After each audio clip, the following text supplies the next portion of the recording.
गोवा की सियासत में मचा भूचाल। बीजेपी के ही एक पूर्व मंत्री के बयान ने हिला दी बीजेपी सरकार। बीजेपी के पूर्व मंत्री ने खोल दी अपनी सरकार की पोल। बीजेपी के पूर्व मंत्री के आरोपों पर क्यों चुप है सावंत सरकार? लाखों के रिश्वत कांड को क्या हो रही है दफन करने की तैयारी? नमस्कार दोस्तों, मेरा नाम है राज के वर्मा और आप देख रहे हैं राष्ट्र टीवी, जहां देश सुनेगा गोवा की आवाज। चलिए आज के इस सियासी तमाशे की शुरुआत करते हैं, जहां हम गोवा की उस धरती पर नजर डाल रहे हैं जो खूबसूरत बीच और सूरज की चमक से ज्यादा अब भ्रष्टाचार की कालिख से चर्चा में है। आज का मामला है एक ऐसा बयान जो बीजेपी के अपने ही नेता ने अपनी ही सरकार के खिलाफ ठोक दिया। सुनिए जरा, सभी मंत्री पैसे गिनने में व्यस्त है। पिछले हफ्ते मैंने एक मंत्री को एक फाइल पास करने के लिए 15 से 20 लाख रुपए दिए, जो कि बस रूटीन काम था। राशि मंत्री के पीए को दी गई। भ्रष्टाचार के नाम पर गोवा में बहुत कुछ चल रहा है। गोवा की सियासत अब रिश्वत की रसीले नोटों से चल रही है। आइए इस खबर को तथ्यों, आंकड़ों और लेटेस्ट अपडेट के साथ खंगालते हैं। मडकईकर का यह बयान बीजेपी के राष्ट्रीय महासचिव बीएल संतोष के सामने आया, जो उस वक्त गोवा दौरे पर थे। संतोष साहब वहां पार्टी की तैयारियों का जायजा लेने गए थे, लेकिन मडकईकर ने उनके सामने ये बम फोड़ दिया।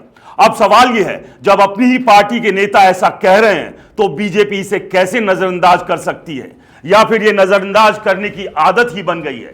चलिए थोड़ा पीछे चलते हैं। पांडुरंग कोई नया नाम नहीं, ये गोवा की सियासत का वो चेहरा है जो 2002 से कुंभरजुआ सीट पर काबिज रहे। पहले महाराष्ट्रवादी गोमंतक पार्टी से शुरुआत की, फिर 2003 में बीजेपी में आए और 2005 में कांग्रेस में चले गए।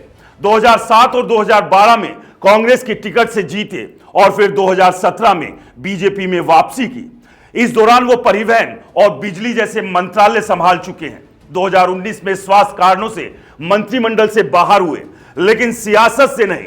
उनकी पत्नी 2022 में बीजेपी के टिकट पर चुनाव लड़ा पर हार गई। तो ये शख्स कोई साइड का खिलाड़ी नहीं, बल्कि गोवा की सियासत का पुराना प्लेयर है। अब सवाल यह है कि जब पांडुरंग खुद सिस्टम का हिस्सा रहे तो क्या वो अब पवित्र आत्मा बन गए हैं, या फिर ये सब कोई सियासी खेल है? क्योंकि अगर वो सच कह रहे हैं तो क्या वो खुद भी इस लूट में शामिल नहीं थे? 15 से 20 लाख रुपए देने की बात वो ऐसे कह रहे हैं जैसे चाय पीने का खर्चा हो। अरे भाई, ये तो वही बात हुई कि चोर चोरी करे और फिर चौकीदार को कोसे। अब थोड़ा आंकड़ों की बात करते हैं। ट्रांसपेरेंसी इंटरनेशनल की 2023 की रिपोर्ट के मुताबिक भारत में भ्रष्टाचार का इंडेक्स 39 था 100 में से, यानी भ्रष्टाचार यहां कोई नई बात नहीं। लेकिन गोवा की बात करें तो विपक्ष बीजेपी पर विधायक खरीद फरोख्त के आरोप भी लगाता रहा है और कांग्रेस के काफी विधायकों ने बीजेपी का दामन भी थामा है। और इस सब के बीच पांडुरंग का यह बयान 15 से 20 लाख रुपए सिर्फ एक फाइल के लिए।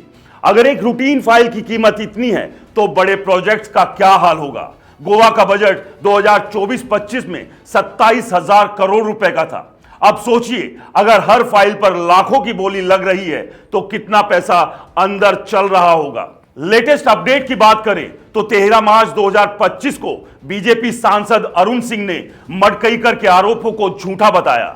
उन्होंने कहा प्रमोद सावंत की सरकार ईमानदारी से काम कर रही है, लेकिन सवाल यह है, अगर सब ठीक है तो मडकईकर ने यह इल्जाम क्यों लगाया? और अगर वो झूठ बोल रहे हैं तो बीजेपी ने उनके खिलाफ कार्रवाई क्यों नहीं की?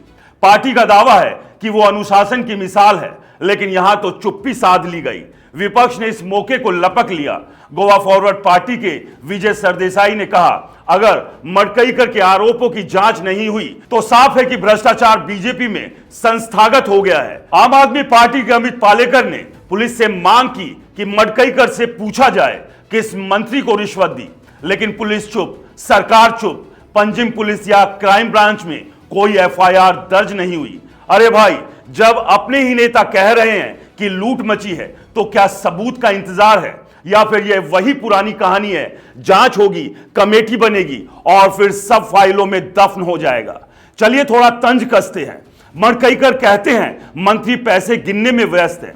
अरे भाई, तो क्या गोवा के मंत्रालय अब बैंक की शाखाएं बन गए हैं? फाइलें पास नहीं होती, नोटों की गड्डियां पास होती है, और वो भी 15 से 20 लाख रुपए, वो भी रूटीन काम के लिए। तो क्या बड़े कामों के लिए पूरा गोवा बिकाऊ है?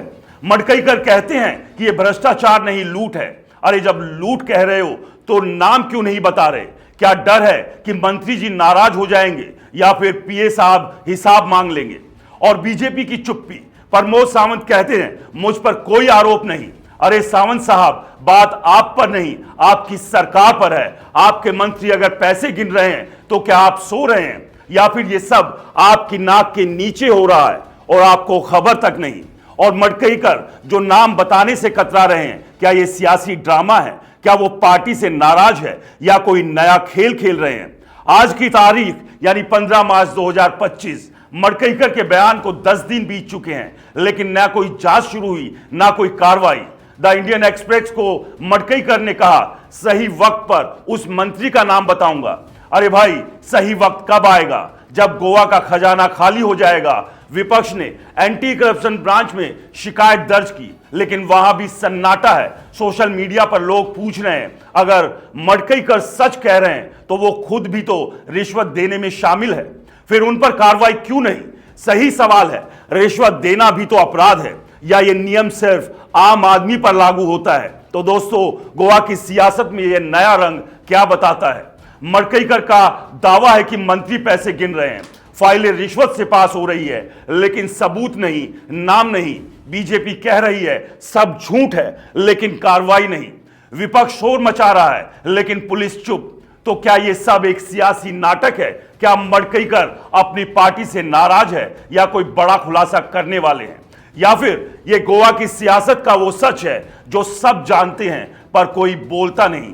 आप क्या सोचते हैं? क्या गोवा सचमुच लूट का अड्डा बन गया है या ये सब एक नेता की कुंठा है? क्या मडकईकर नाम बताएंगे या ये भी एक और अधूरी कहानी बनकर रह जाएगी? अपनी राय जरूर बताइए। तब तक गोवा के सियासी रंगमंच पर नजर रखिए, क्योंकि यह हर दिन नया ड्रामा शुरू होता है। नमस्कार।